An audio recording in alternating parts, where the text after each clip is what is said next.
কপাল খুলে গেল আওয়ামী লীগের, মহাবিপদে পড়ে গেলেন সমন্বয়ক এবং ডক্টর ইউনূস। কঠিন অ্যাকশনে যাচ্ছেন সেনাপ্রধান এবং ডোনাল্ড ট্রাম্প। বিস্তারিত জানতে ভিডিওগুলো সম্পূর্ণ দেখতে থাকুন। আওয়ামী লীগকে পুনর্বাসন করতে রিফাইন্ড আওয়ামী লীগ গঠনের ষড়যন্ত্র চলছে। এই বিষয়ে সমঝোতার জন্য ছাত্র নেতাদের উপর চাপ দেওয়া হচ্ছে। 5 আগস্ট যখন সরকার পতন হয়, তারা যখন ক্যান্টনমেন্টে যান, তখন ডক্টর মোহাম্মদ ইউনূসকে প্রধান উপদেষ্টা করার বিরোধিতা করেছিলেন জেনারেল ওয়াকারুজ্জামান।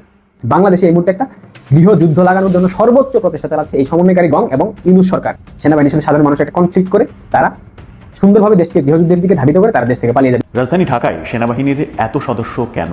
যে জায়গাগুলোতে তাদের টহল দেওয়ার কথা না, সেই জায়গাগুলোতেও সেনাবাহিনীকে দেখা গেছে। তাহলে কি কিছু ঘটতে যাচ্ছে? তাহলে কি ডক্টর ইউনূস সরকারের মেয়াদ ফুরিয়ে এলো? সেনাবাহিনী এবং জনগণ মুখোমুখি দাঁড় করিয়ে দিয়ে একটা অস্থিতিশীল পরিবেশ তৈরির চেষ্টা চলছে সারা দেশে। আর এরই মাঝখানে যখন আমরা দেখছি উত্তেজনাকর পরিস্থিতি, তখন সেনাবাহিনী কিন্তু গভীর রাত থেকে তাদের মিশনটা আরো কঠিনভাবে সামনে এনেছেন। মোদীজি আমার প্রধানমন্ত্রী বলে ওয়াশিংটনে মিটিং করছেন, ইউনূস সরকারের বিরুদ্ধে স্যাংশন আরোপ করো। ভারত আপ্রাণ চেষ্টা করছে বাংলাদেশে একটা সামরিক অভ্যুত্থান করতে, ভারতের পক্ষে। ছাত্র জনতার আন্দোলনে ক্ষমতাচ্যুত আওয়ামী লীগের পুনর্বাসন প্রশ্নে এই মুহূর্তে দেশের রাজনীতি উত্তপ্ত। এই প্রেক্ষাপটে আওয়ামী লীগ নিষিদ্ধের দাবি তোলেন এনসিপির মুখ্য সমন্বয়ক হাসনাত আব্দুল্লাহ। আওয়ামী লীগের পুনর্বাসনের প্রশ্ন প্রাসঙ্গিক না। আওয়ামী লীগ ফেরানোর প্রচেষ্টায় কারা পক্ষে এবং কারা বিপক্ষে অবস্থান নিচ্ছে আপনারা সবাই জানেন যে আওয়ামী লীগ ফিরতেছে। এই অবস্থানে যে আওয়ামী লীগ পুনর্বাসন প্রচেষ্টায় পক্ষে কাদের অবস্থান এবং বিপক্ষে কাদের অবস্থান আসে? আওয়ামী লীগ পুনর্গঠন যেটা আপনি বলছেন, সেটার সাথে আওয়ামী লীগের নেতৃত্বের কোনো সম্পর্ক নেই। আওয়ামী লীগের নেতৃত্ব এখনো বঙ্গবন্ধু কন্যা শেখ হাসিনার হাতে।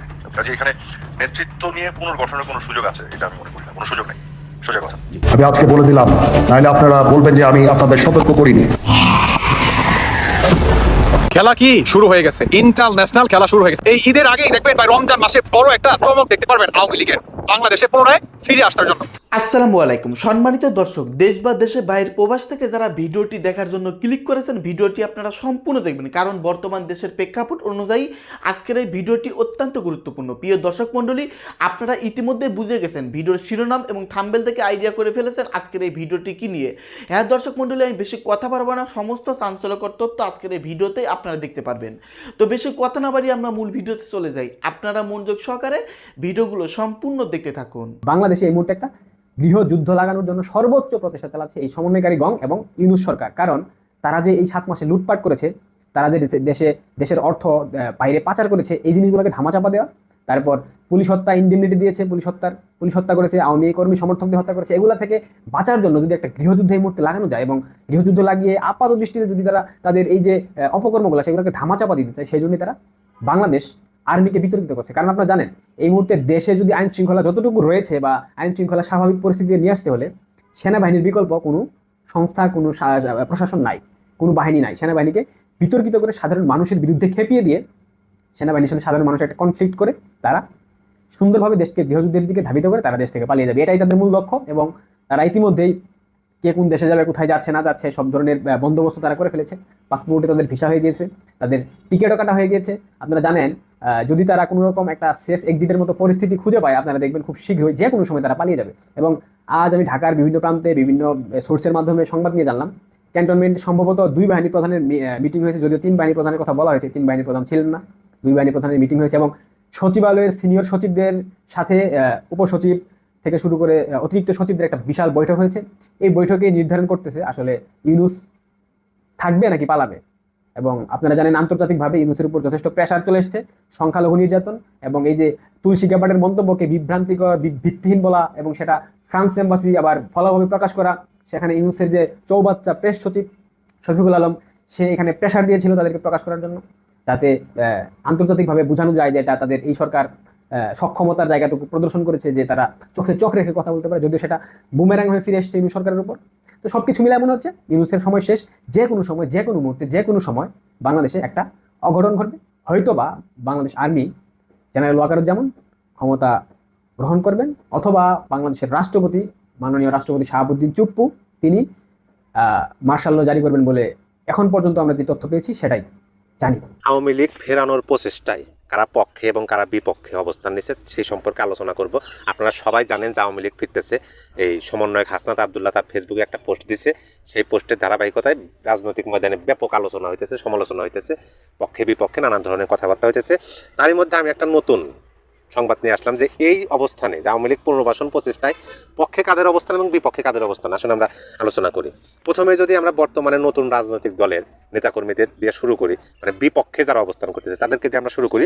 মোহাম্মদ নাহিদ ইসলাম তিনি বলছেন আওয়ামী লীগকে রাজনীতিতে ফেরানো যে কোনো প্রচেষ্টা প্রতিহত করা হবে, অর্থাৎ তিনি স্পষ্টভাবে আওয়ামী লীগ যেন ফিরে না আসতে পারে তার বিপক্ষে অবস্থান করতেছে এবং প্রতিহত করার চেষ্টা করতেছে। তারপরে মাহফুজ আলম অর্থাৎ মাস্টার মাইন্ড মাহফুজ আলম, যিনি বর্তমান বাংলাদেশের মন্ত্রণালয়বিহীন উপদেষ্টা পদে আছেন, তিনি বলছেন আওয়ামী লীগ প্রশ্নে কোনো ছাড় না।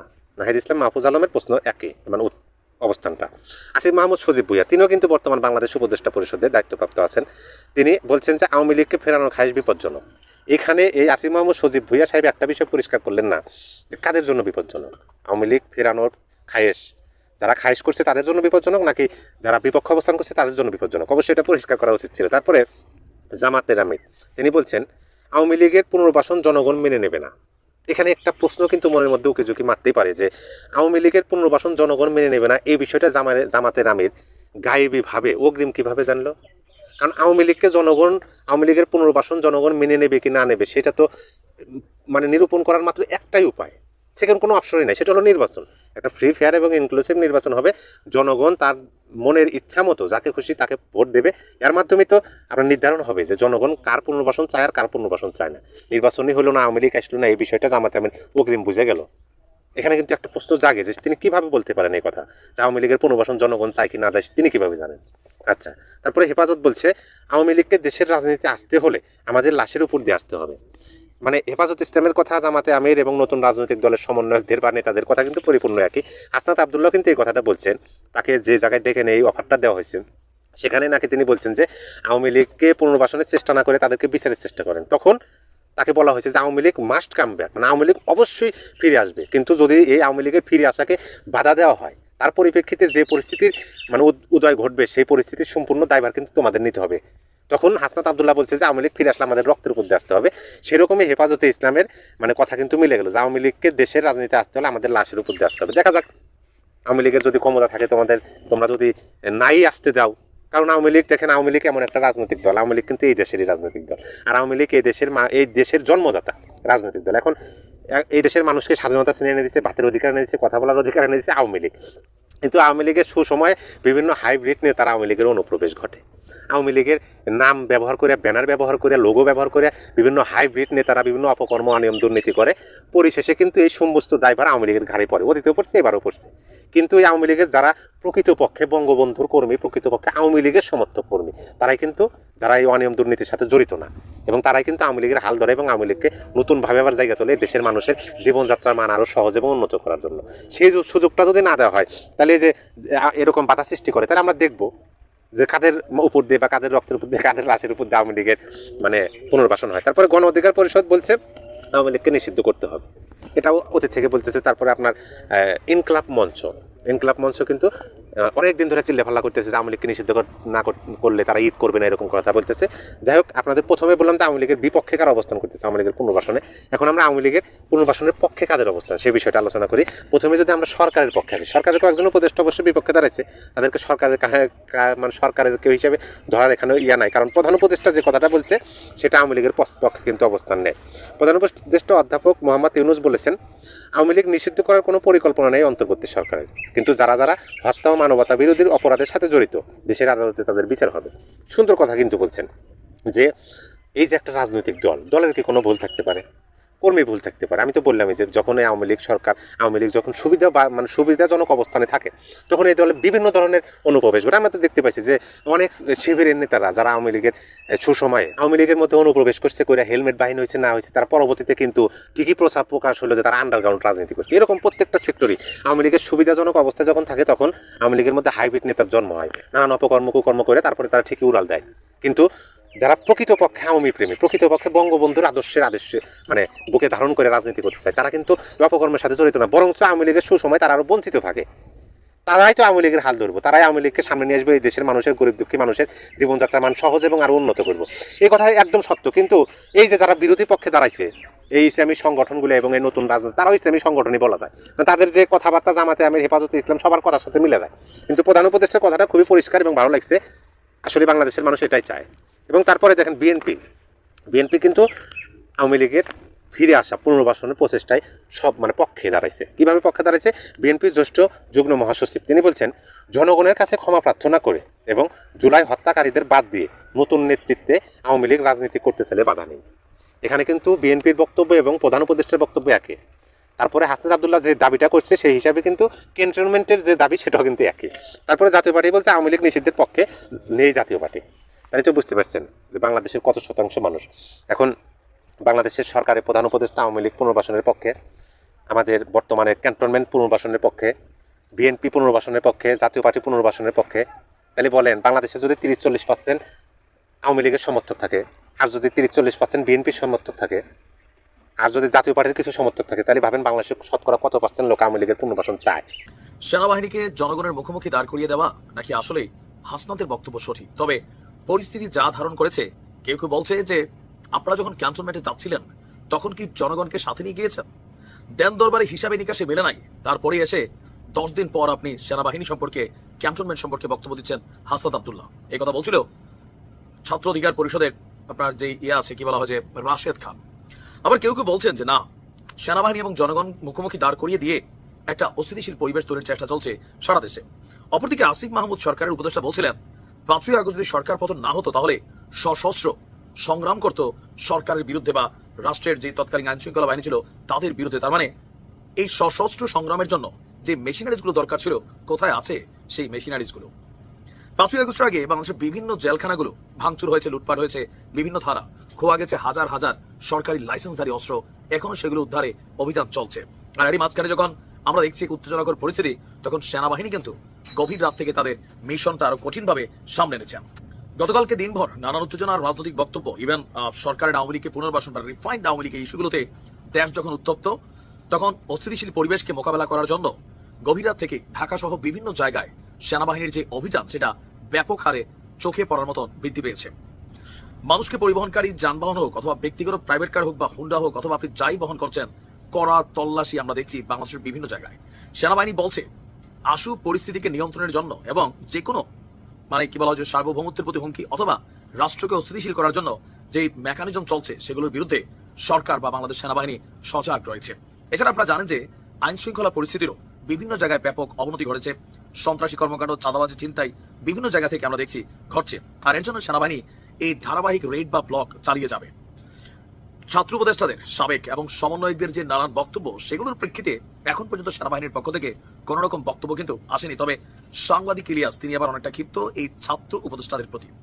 আমরা অন্য একটা ভিডিওতে তার কথাগুলো বলবো। তবে আমরা বাংলাদেশের মানুষ মনে করি যে এই রাষ্ট্রটা সকলের। কোনো একটা ব্যক্তির কথায়, কোনো একজনের কথায় পুরা সেনাবাহিনীকে আমরা জাজমেন্টের দিকে তুলে দিব কারো ব্যক্তিগত স্বার্থে, আমি ওই জায়গায় একমত নই।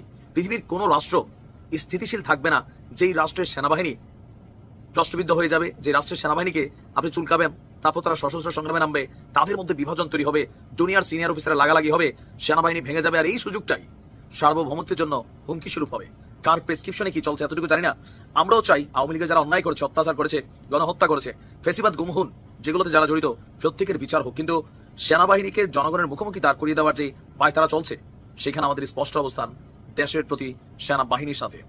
আর আমি এখন অন্তর থেকে বিশ্বাস করি 5ই আগস্ট যদি সেনাবাহিনী রুখে না দাঁড়াতো, তাহলে কিন্তু আজকের এই নাহিদ, আসিফ, সার্জিস, হাসনাত এদেরকে খুঁজে পাওয়া যেত না। সুতরাং সেনাবাহিনী নিয়ে কি হচ্ছে জানি না, তবে আমাদের অবস্থান সেনাবাহিনীর সাথে। দিন শেষে বিশ্বাস করি দেশের জন্য সেনাবাহিনী কাজ করে, কোনো রাজনৈতিক দল, কোনো ব্যক্তি, বিশেষ গোষ্ঠীর উদ্দেশ্যে না। ছাত্র জনতার আন্দোলনে ক্ষমতাচ্যুত আওয়ামী লীগের পুনর্বাসন প্রশ্নে এই মুহূর্তে দেশের রাজনীতি উত্তপ্ত। এই প্রেক্ষাপটে আওয়ামী লীগ নিষিদ্ধের দাবি তোলেন এনসিপির মুখ্য সমন্বয়ক হাসনাত আব্দুল্লাহ। আওয়ামী লীগের পুনর্বাসনের প্রশ্ন প্রাসঙ্গিক না। দলটিকে নিষিদ্ধের পর ভোটের দাবি জানিয়ে ঢাকা বিশ্ববিদ্যালয় ক্যাম্পাসে বিভিন্ন সংগঠনের ব্যানারে বিক্ষোভ করেন শিক্ষার্থীরা। একই প্রশ্নে বিভিন্ন রাজনৈতিক দলের নেতারাও তাদের মতামত জানান। এরা বন্ধুত্ব চায় শুধু শেখ হাসিনার মতো একজন ভয়ঙ্কর রক্ত পিপাসু। আওয়ামী লীগের ব্যাপারে ফ্যাসিবাদ বিরোধী সকল রাজনৈতিক দল ও পক্ষকে ঐক্যবদ্ধভাবে সিদ্ধান্ত নেওয়ার আহ্বান জানায়। বৃহস্পতিবার ইন্টারন্যাশনাল ক্রাইসিস গ্রুপের প্রতিনিধি দলের সঙ্গে বৈঠকে প্রধান উপদেষ্টা অধ্যাপক ডক্টর মোহাম্মদ ইউনূস বলেন, আওয়ামী লীগকে নিষিদ্ধের পরিকল্পনা অন্তর্বর্তী সরকারের নেই, কোনো দাবিতেই পিছাবে না নির্বাচন। এরপর দলটিকে ফেরাতে চাপ প্রয়োগ করার অভিযোগ তোলেন জাতীয় নাগরিক পার্টির মুখ্য সমন্বয়ক হাসনাত আব্দুল্লাহ। মূলত হাসনাত আব্দুল্লাহর পোস্টের পরপরই সারা দেশেই পরিস্থিতির মাত্রা পায়। আওয়ামী লীগকে নিষিদ্ধ করার দাবি জোরালো হয়ে ওঠে। এদিকে বিএনপির সিনিয়র যুগ্ম মহাসচিব রুহুল কবির রিজভী মনে করেন, গণহত্যা লুটপাটে জড়িত নয় এমন নিরপরাধ কারো নেতৃত্বে আওয়ামী লীগের রাজনীতিতে আপত্তি নেই। বিচার শেষে জনগণ চাইলেই রাজনীতিতে ফিরতে পারে আওয়ামী লীগ। বাংলাদেশ জামায়াতে ইসলামের আমির ডক্টর শফিকুর রহমান বলেছেন, ফ্যাসিস্টদের ফেরা জনগণ মেনে নেবে না। বলেন, আওয়ামী লীগের চ্যাপ্টার ৩৬ জুলাই ক্লোজড হয়ে গিয়েছে, নতুন করে ওপেন করার কোনো অবকাশ নেই। অন্যদিকে আওয়ামী লীগ নিষিদ্ধের দাবিতে বিরোধিতা করেছেন জাতীয় পার্টির চেয়ারম্যান জি এম কাদের। তিনি বলেন, আমরা আওয়ামী লীগের নিষিদ্ধের পক্ষে নই। জাতীয় নাগরিক পার্টির আহ্বায়ক নাহিদ ইসলাম বলেছেন, আওয়ামী লীগের নিবন্ধন বাতিল করতে হবে। জুলাই হত্যাকাণ্ডের বিচার চলাকালীন আওয়ামী লীগের রাজনীতি নিষিদ্ধ করতে হবে। সাবেক উপদেষ্টা নাহিদ বলেছেন, জুলাইয়ের হত্যাকাণ্ডের বিচারের দৃশ্যমান অগ্রগতি দেখতে চাই। খুনিদের বিচারের কার্যক্রম দৃশ্যমান হতেই হবে। বিচার নিশ্চিত না হওয়া পর্যন্ত তাদের পুনর্বাসনের যে আলাপটি জাতীয় পার্টি দিচ্ছে, এটি একটি ফেসিবাদের আরেকটি দূষর। সম্মানিত দর্শক, আশা করতেছি ভিডিওগুলো আপনারা সম্পূর্ণ মনোযোগ সহকারে শুনেছেন এবং দেখেছেন। বর্তমানে দেশের রাজনৈতিক অবস্থা, বর্তমানে দেশের পরিবেশ, এই সম্পর্কে নতুন করে কিছুই বলার নেই। আপনারা সকলেই কম বেশি এই সম্পর্কে জানেন। তার মধ্যেও আজকের এই ভিডিওতে কিছু টুকটাক বিষয় আরও প্রতিবেদন আপনারা আলোচনা শুনতে পারলেন। প্রিয় দর্শক মণ্ডলী, শেখ হাসিনা আবারও ক্ষমতায় বসতে চলেছেন। সেনাপ্রধান জেনারেল ওয়াকারুজ্জামান শেখ হাসিনাকে আবারও ক্ষমতায় বসাবে, এমনই নাকি একটা প্ল্যান চলতেছে। এইদিকে সমন্বয়ক হাসনাত আব্দুল্লাহ তিনি সেনাপ্রধানের গোমর ফাঁস করে দিয়েছেন। এইগুলো নিয়ে সোশ্যাল মিডিয়াতে ব্যাপক পরিমাণে আলোচনা হয়েছে। দর্শক মণ্ডলী, সবশেষে আমরা এটা জানতে পেরেছি, সমন্বয়ক এবং অন্তর্বর্তীকালীন সরকারের প্রধান উপদেষ্টা ডক্টর মোহাম্মদ ইউনূস সামনে খুবই বিপদের মধ্যে পড়বে। যাই হোক দর্শক, এই সম্পর্কে যদি আপনারা কিছু বলতে চান, আপনাদের মূল্যবান মতামত ভিডিওর কমেন্ট বক্সে অবশ্যই লিখে ঝটপট জানিয়ে দিবেন। ভিডিওটি দেখার জন্য আপনাদের সবাইকে অসংখ্য ধন্যবাদ। সকলেই ভালো থাকবেন।